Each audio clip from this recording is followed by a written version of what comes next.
After riding this bike 1,700 kilometers across Vietnam, I was faced with my toughest challenge yet, selling it before my flight back to London. With no buyers in sight and time running out, I left it at the airport with the keys, put a message on my Instagram. But did someone pick it up before airport security did? To find out, we need to rewind to where it all began. Ho Chi Minh City.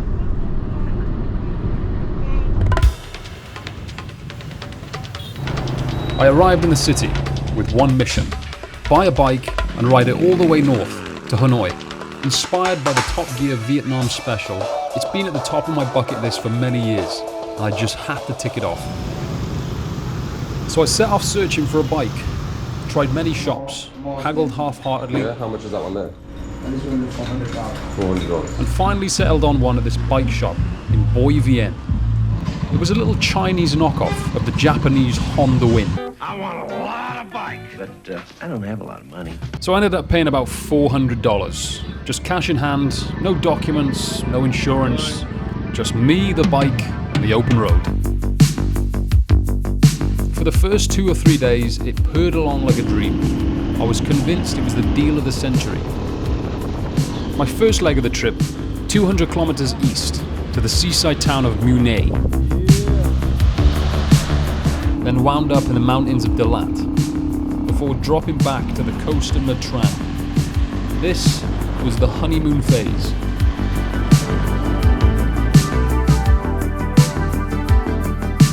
Some of my favourite moments were stopping off at completely random beaches. There'd be no tourists, no one around, just me, the bike, and the sea. That's one of the freedoms that the bike would give you. You'd step off the map and just discover places in Vietnam that most people would never see. Of course, the good times didn't last. My first breakdown came after a few days. Look at that. Like dirt in the fuel line. Okay, here we go. Fingers crossed. It's working! But unfortunately, that didn't last for long. Just waiting for my bike to be fixed. This time, the fuel tank wasn't bolted down properly, and it was in desperate need of an oil change. It's all sludgy. £10 later, and I was back on the road. But that was just the beginning. The whole thing rattled constantly. Parts would shake themselves loose. My back sprocket is coming loose. Every f***ing 40 odd miles, it just keeps getting loose and loose. I've already lost one bolt. Not good. I'll have to go to a garage to get it sorted.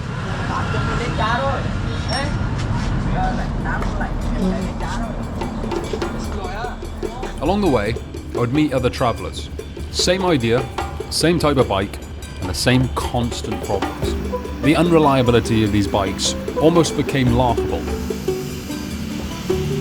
Meanwhile, I couldn't believe how much the locals could stack on their bike. I'd see people with the whole fruit and veg stores. Even one guy was driving through the city centre with a whole roll of carpet, like a Vietnamese version of jousting. It was ridiculous, but kudos to the Vietnamese. I've never seen people pack so much on bikes.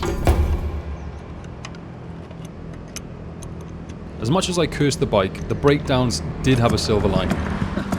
There was a time when my bike broke down outside of a school, and the teacher had come out and asked if I could come and teach a class English whilst my bike was getting fixed. Now, annoyingly, my GoPro ran out of battery, but I did manage to get these pictures.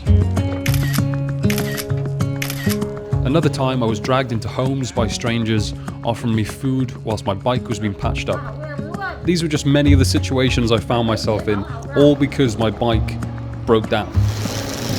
What I say, Vietnamese people are so lovely. They took me food with their family and repaired my bike for free, twice. For free.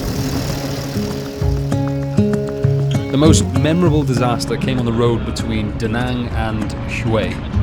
It started perfectly. I was climbing up lush green mountains, sun on my face, and then out of nowhere, torrential rain, freezing cold. Fucking freezing!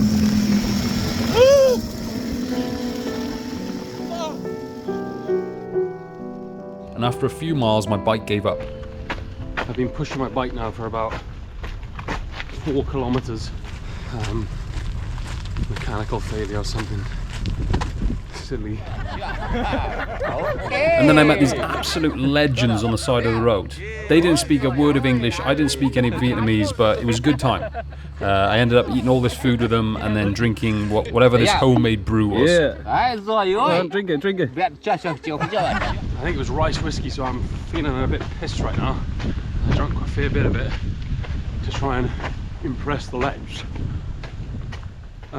So I ended up having to push my bike another 10 miles before I could find a garage. Finally got back to my hotel room and just crashed out.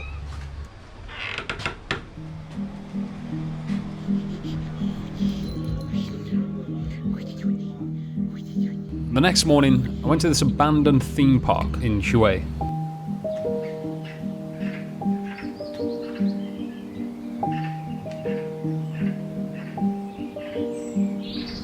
Further north, I rode along the Ho Chi Minh Trail. Hours on end without seeing a soul. Just empty roads cutting through the jungle. One of the highlights was stumbling across a hidden waterfall in the middle of nowhere. I couldn't even find it on a map. So I'm trying to find out where this waterfall is. Right, I think I found it.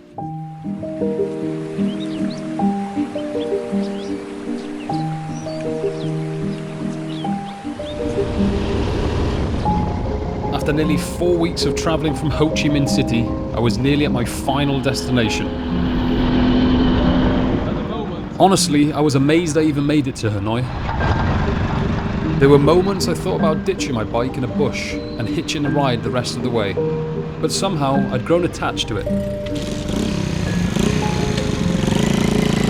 All those breakdowns led me into experiences I would have never have had if my bike had worked perfectly.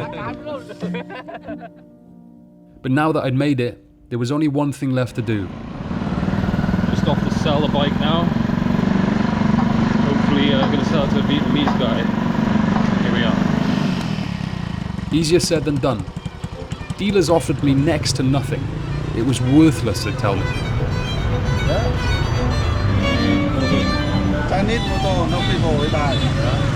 So apparently they won't buy it because it's a Chinese rip-off of a Japanese bike. The Honda Win. That does not say Honda Win on it. Running out of ideas and time, I needed to come up with a plan B, and fast. My flight is in about 8 hours, and I have no luck.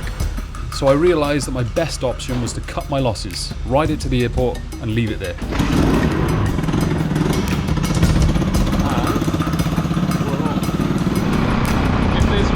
That I pray that this bike works, it's right now.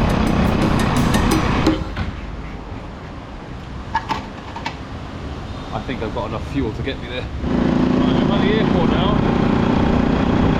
Just got to find somewhere to park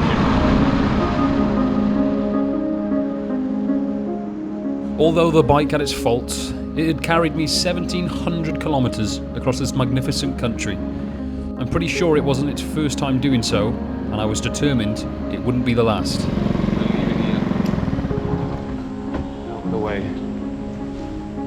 So I wrote a note explaining its quirks, slipped it in an envelope with the keys, and taped a free sign to the frame.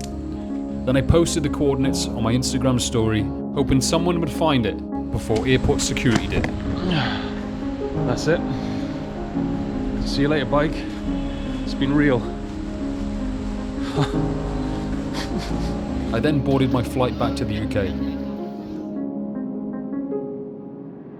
20 hours later, I arrived in London, and I received a message. We found it! Thank you so much. This is amazing. Unbelievable.